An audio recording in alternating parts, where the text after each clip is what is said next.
It's about time for another tier list. Welcome back to Cocky Gachas, and in this video, I am going to share with you my personal 1.4 tier list for Reverse 1999. And if you're asking at this point, why aren't you making 1.3 tier list? We're still in 1.3. The reason is because I think that 1.3, right, honestly, we are almost halfway done, and also there isn't much to cover, right? With 1.4 there is more content, and I think preparing for the new content rates etc is going to be a lot more important. Subsequently, I'm also going to make a rate tier list for specific rates itself. So with that out of the way, the next thing I want to cover is going to be disclaimer. As usual, tier lists are going to be subjective. Hence, if you do not agree with what I place of a certain unit, feel free to discuss it in the comment section below. Just be civil and that should be fine. And also another note is that I'm not going to cover all of the units because I'm only going to put those that are relevant. A lot of the 5-star units, honestly, if you like them, just invest in them, or if you are earlier in the game, just invest in them. It's going to be fine, but they really pale in comparison if they're not mentioned in this tier list compared to other 6-star units or other 5-star units. Okay, so with that out of the way, the first unit we have on the list is going to be An Li, and I think An Li is going to be a very solid S tier unit. Honestly, even up to today, An Li hasn't failed to impress. One card gives 2-turn buffs just like Soneto, but on top of that also upgrades the card, which is very helpful. People that have used An Li, you know for yourself how good An Li is, and not to mention her AoE ultimate that is also very strong. So overall, sub DPS is also very favored in this game as we move along to 4-man content, because the extra slot usually people want to slot it up with sub DPS, given that the extra AP, right, if you put in another main carry, hyper carry, it is not going to work out well for you. So this is why An Li is in S tier. Next, we're going to have Eternity. Once upon a time, she was in S tier, I think on game launch. But right now, I regret to say that she is more of a B tier unit. I don't really see the need for her anymore. And with the release of newer units such as Black Dwarf, she has been so quote-unquote power cracked. She can still be used, don't get me wrong, Limbo, etc. is still useful. After all, a lot of units can clear the game, but if you're talking about strictly power levels, I think she is of B tier. Solo capabilities has also dropped significantly with the difficulty increasing. So still good if you do not have other options, but I don't think it's that worth it to invest in her if you're just starting the game right now and you have better options such as Black Dwarf. Okay, next one is going to be our new Babel. As usual, right, this patch 1.4 released a new Psycube Silent and Adoring, which is good for new Babel. However, new Babel still doesn't have a place to shine with the rates itself. These rates are all not tauntable by new Babel as well. Hence, new Babel still sits at the bottom of the tier list. Honestly, I'm not sure when she's going to see her redemption, but she really does lack a role in this game. Shielders are just overall not good in this game, in my opinion, which is why I think she also pales compared to other units, even though she's a 6-star.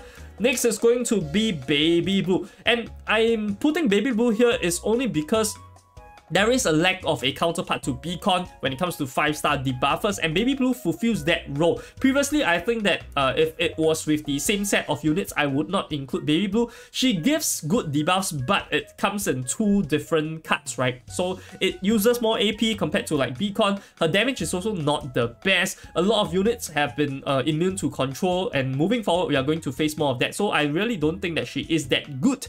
However, the fact is that more units that are of mental damage are being released, such as Black Dwarf. So I do see her having a niche role in fulfilling that debuffer role if you really need to plot one more unit for a 4-man team, right? So that's why she's in here. Next one is going to be Lydia. I think that with 1.4, right, although previously I would rate Lydia very low, I think with 1.4 release, she belongs in A tier quite deservingly because she can support in the Sea Serpent raid as a support to 37, and on top of that, if you were to not have 37, you just want to play casually, I think she still can function as a main carry for you in Sea Serpent. The problem with her is just that with 2 fairy, like we mentioned multiple times, her crit rate cannot be capped into crit damage, unlike units like regulars. Hence, I think she's a bit weaker. So I think deservingly she is in A tier just because of rate 1.4. Next, we are going to move on to 2 fairy. Okay, our one true god, right? The god with multiple tubes in her pockets. 2 fairy is used in every single team. You can just see any team comp there is out there for raids, for limbos, for you too. If you can put in her, you will put in her. She heals a lot. She's very AP generous. She gives debuffs. She is very, very strong, improving both offensive, defensive capabilities. Only weakness is squishiness. I don't think I need to speak too much on her. If you have her, you are using her, you will know how good she is. You will know how universal she is, right? Compared to other healing options. Next is going to be our Charlie. I think Charlie over here, right? I'm going to put her as P3 and above. She's going to be close to Lilia, and if at P5, she will definitely exceed Lilia. This is the only unit I will make a portrait distinction. The rest of the units, I think in my rank itself for 5-star, the portraits will not matter too much. So for her, she is close to Lilia. Just think of her as a replacement for Lilia, except for the fact that she can utilize 2 fairy buffs better. Hence, if you have her at P5, she will definitely outperform Lilia. There is people that are getting SSS rank with Charlie, so I do think that she is very, very strong, especially in Sea Serpent Raid as well as a replacement to 37. Next is going to be Melania. I think Melania is easy S tier. A lot of people neglect the fact that she is a U2 god. With the U2 cards, right, she becomes so good, being able to cycle or ramp up so much faster. And in Limbo, I will still use her a lot, so I don't think like that she is only strictly a raid unit. In fact, I think she's an all-around unit, so this is why I put her at S tier. Really, really strong damage, especially in 30 rounds and long battles. Next is going to be 37. 37, similarly, I'll put her in A rank. You might say that she goes to S rank, but considering her overall factor outside of Sea Serpent Raid, I'm very hesitant to put her in S tier. So definitely, I'm going to say that she is a raid pick. Outside of the raid, she pales because Genesis damage isn't exactly the most needed in our current atmosphere in 1.4. So I think she belongs here. She has a lot of good Genesis damage and follow up the text. All of these are good factors, but the multipliers are too low, especially at P0. All of these units that I mentioned are at P0, so A tier. Next is going to be Charmaine. Charmaine is going to be in S tier for me. By the way, within the tier itself, there are no differences in my opinion. I'm not going to rank them from left to right. I think that Charmaine here is really, really strong given the fact that debuffers, like I mentioned, right, with mental defense debuffer is rare, and on top of that, Charmaine has good damage, especially in shorter battles, right? He's going to shine a lot better. This chat really, really strong because of the fact that he has the initial burst with his insight. So I think this is something to take into consideration. Damage as well as debuffing both in one, and as a sub DPS, he is going to be very, very much needed. You can pretty much plot him as a 4th unit. So all of the sub DPS going to be ranked a bit higher in my opinion in this game. They are also less likely to get power crap. Next is going to be Pickles, easy S tier with the Marsh creation rate. Even without Marsh creation rate, Pickles is a very AP generous unit, and AP generous is really ranking higher in my opinion when it comes to power levels. I think being AP generous is more important than a lot of things because you are able to allocate more cards. It's not just about your individual damage output, it's more about whether you are able to achieve reasonable amounts of damage output or utility with little AP usage. And with Pickles itself, his insight, all of that revolve around increasing the ability for him to cast ultimate while using very little cards, and his ultimate really gives a lot of damage boost, which is highly favored in raids itself, given the damage that reduction that you are going to face with the increment of the health bars in raids, right? So Pickles easy S tier. Next is going to be Centurion. I'm going to put Centurion in A tier, and honestly, it's not because Centurion is bad. I still think that A tier, don't get me wrong, A tier is still very, very good. The reason why I don't think Centurion is in S tier is because Centurion is more of a Limbo U2 pick these days, right? And going into 1.4 especially, because she is just not good with raids compared to Melania. And if you have Melania, you would definitely want to compare the two, right? A lot of times ranking is about comparing units, and I think Melania is much better when it comes to flexibility of using in content. And also, at the same time, right, a lot of this game revolves around just simply using off Afflectus units. You don't really need Afflectus bonuses to function, and a lot of the new units are really so much stronger than her. Just one example is the next one, which is like the Jessica. Even Calabrana, our Black Dwarf, right? If you use her off Afflectus, she can probably match Centurion already. Given these new units have such high power levels, I think it is reasonable for me to drop Centurion to A tier, but I don't agree with some of the takes that Centurion is B tier. I think that's way too low. Okay, next is going to be Jessica. Jessica also solid S tier, and Jessica, honestly, she would be in SS tier if she is also good at raids, but if she's also good at raids, then I think that will be too OP. Right now, I see her more as a Limbo YouTube pick. She really trivializes the game because she is the strongest AoE dealer in this game, also boasting very good single target damage as well, don't get me wrong. But the only problem is she doesn't really participate much in raids, and 1.4 really focuses in raids. Even if you are being casual, you still want to have a unit that is more focused on raids, so that is why I dropped her stock a bit. But once again, S tier is the second best already. I can't put her up to SS tier, I don't think so. Next is going to be our Black Dwarf Kalabona. I'm going to put her in S tier as well. Honestly, a lot of people have been talking about Kalabona in 1.6, how Chinyang is going to replace her, etc., power creep her, etc. But if you think about it, Chinyang pretty much power creeps everyone. Now we are talking about 1.4, and in the environment of 1.4, she is really strong. Single target and the dual targets are all very strong. If you compare her to Eternity, same element, she is better in AoE and in single target. So if this is not a better unit, I'm not sure what is. Next is going to be our 6 very easy SS tier, as people have been using him for 2 patches already. More information has surfaced, his calcs, all the things, and once I've seen all those, I think I'm pretty much convinced he is on the same level, if not slightly weaker than Tooth Fairy in terms of like the coverage, right? Because healers are still more important. The support units are still more replaceable. However, I think he is still on the same tier as Tooth Fairy, SS tier, God tier. You can use him in any scenario, very flexible unit, provide buffs, provide debuffs, upgrades cards. Really strong. But the gap itself between SS 6 and the S tier supports, I don't think it's that huge, but I have to say that he is definitely 1 tier higher in my opinion right now. So this is 6, also does a lot of damage, by the way. Now moving on, next we're going to have Regulus, and honestly I think, right, Regulus might be a bit better than Centurion, if not on the same level as Centurion. And the reason is of course about AP generous again, right? Especially with 4-man content, I think adding Regulus in, if you do not have any of the other optimal units, is going to still benefit you. She functions a lot as a carry that can work with very little turns with her insight, and also the fact that she is able to overcap, right? So she's able to utilize Tooth Fairy very well. Outside of Sea Serpent raids, she is still very relevant, and within Sea Serpent raids, she is a god. So I think really deservingly Regulus should be A tier. I've mentioned a lot about the AP generous factor. I don't want to mention any further. I think Regulus does high damage and also very flexible, so definitely A tier. A bit of defensive capabilities with her ultimate as well. Now moving on, next we're going to have our 7-star god Beacon, and easy S tier it is. Honestly, I'm quite tempted to put SS tier, but I know a lot of people will disagree with me. Regardless, I think that there is a reasonable fact that 5-star units probably can't go up to SS tier.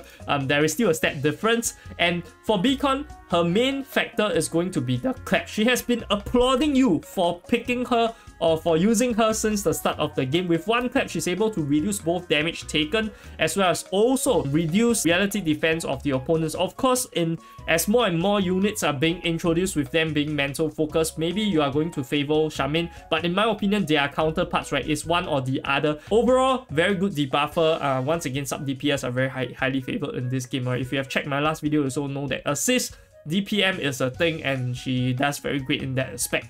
Next is going to be our Balloon Party, easy A tier, and honestly, Balloon Party, right, she is very good from the start of the game. We all know that, and especially now with Marsh Creation Rate, she fits in well with the Flectus bonuses, but of course that is more of a damage aspect. Even if you use her outside of Marsh Creation Rate, as long as she doesn't take extra damage, she is going to survive, she is going to heal up your team. With the increase in difficulty, right, a lot more times you're going to find your units at lower health, and of course with that, you're going to be healing more because she heals on percentage HP loss. And as your units investment go up, since we go later into the patches, the health scales, and from that aspect she scales with them as well. So this is why I think as a healer she is really good. And also not to mention there are not that many good healers, right? If we can mention like DK as a healer, Sotheby also not that good of healer. So Balloon Party as a 5-star really excels at healing, deserves A tier. Next is going to be Voyager. For Voyager, same, right? This is their gang.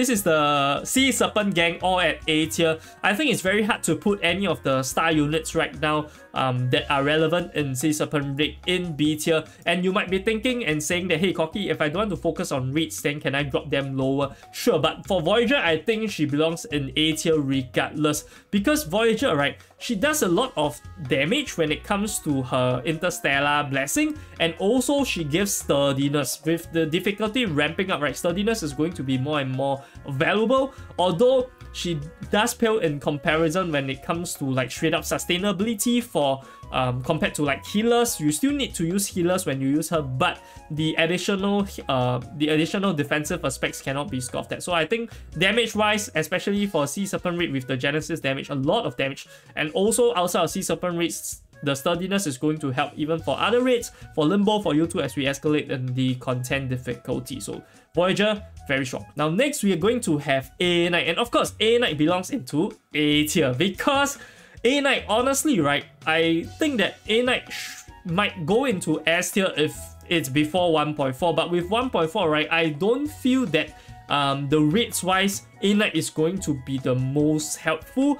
Still, he's not going to be completely irrelevant because, right, there are still little mobs and raids where you can utilize to kill off to boost the Muxi. Cycling, providing buffs to teammates, killing off the enemies, all of these are good aspects that you cannot neglect, but in DPM charts it's not going to reflect. Even by himself with his IFE, the penetration rate is really strong already, and with 1.4 there is going to be a Psychic balance place which is going to boost him further. So I think A tier, he'll never drop into B tier. It's only going up from here in my opinion. So A tier, A Knight. Next is going to be Madison Pocket, and a lot of people always say that for Madison Pocket, maybe she is of a lower tier now because of Tooth Fairy, because of Balloon Party. Personally, I think that she is definitely weaker than Tooth Fairy if you were to do a one-to-one comparison. Flexibility, all of the skills, AP Generous, all of that. But I don't think she is that low, especially in our game whereby we really don't have that many healers. I want to re-emphasize this fact a lot because healers are very important. Every team needs a healer and you can only have so many healers, and covering the Flectuses is also somewhat important given the fact that you don't want to face extra damage, right? Squishiness when it comes to healers is a really deadly point. Hence, I think that Madison Pocket is belonging to A tier, similar to Balloon Party. If you ask me, her only problem is going to be a first skill whereby the damage increment isn't that good, right? And it overlaps with a lot of the other buffs with Beacon as well as Charmaine. Hence, this is why I think she is not as good. But she does provide good control in areas whereby the units are not immune to these control factors. I think A rank is very fair, okay? Next is going to be Juvi's easy A rank. A lot of people just talk about damage, but if you have been watching the runs on YouTube, you have been seeing people clearing with Juvis, you understand her value in both a support as well as a carry. As a carry, she has the ability to pretty much solo still to this day, and also as a support, she's able to provide with her insight to the plant units. Given that they are the 4-man team right now, you're going to be able to find yourself putting her in just to provide the sustainability to the whole team, and at the same time providing control. Petrify is very scary, by the way, in the right team. So I think this is not going to be something that is considered by a lot of people. People will probably rate her a bit lower like B tier, but I think A tier is going to be quite fair. But moving her into S tier is a bit hard for me to do, especially with the presence of Jessica. Next is going to be our Necrologist. So Necrologist only comes alive in 1.4 because of rates, and for that factor, I'm not going to put her too high rank. I think she belongs in B tier over here, and the reason is very simple. With the rates itself, I've told you guys already, the damage reduction is a huge thing because it really affects your damage output, and rates depend on DPS, and this is a good replacement. Necrologist is a good replacement for Pickles from that aspect, and she's a 5-star unit, easy accessibility, and also not to mention an ultimate kind of forms a sustainability barrier, right? You can call it that. It's a good layer for you to rely on when you really unfortunately die to some crits from the opponent. So I think Necrologist easy B tier. Her buffs are very strong, especially you have her at high portraits. Lastly, we are going to have Sotheby. I think Sotheby also easy B tier. Compared to the other units, even at I3, I think Sotheby heal really not that good. She's a good healer, but she is not comfortable to use. And I think comfortability to use, right, is something that I didn't consider previously. A lot of people just play the game very casually, hence I think comfort levels, right, ease of use is going to matter quite a bit, and her debuff isn't really that good. Her only use is more because she covers two aspects, right? One is because she applies poison and also heal at the same time, which is why she's perfect for the 3-man Jessica Changling team. But outside of that, if you have 2 fairy, if you have balloon party, you pretty much don't want to use Sotheby. Hence, I think B tier is very, very appropriate. And that about sums it for all of the units I'm going to cover in this 1.4 tier list for your reference. Of course, a lot of units you can see are not being covered. If you have any opinions, do leave them in the comment section below so I'll take a look at them. Also, if you're interested in strictly offensive capabilities, then definitely check out this DPM card by CN players. I'll see you guys over there. This is Corky Gachas, signing off.